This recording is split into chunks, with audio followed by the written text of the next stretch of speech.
This is one of our MaxxForce 7 diesel engines. It's 2013, had a dead miss, no codes.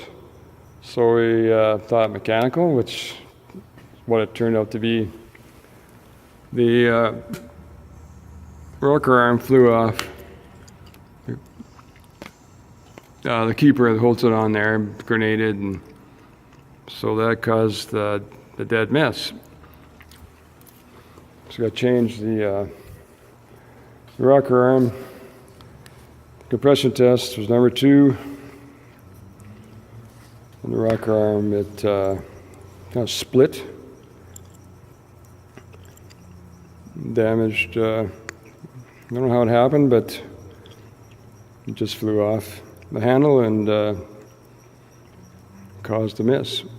But we're lucky it was the top end and not anything more serious.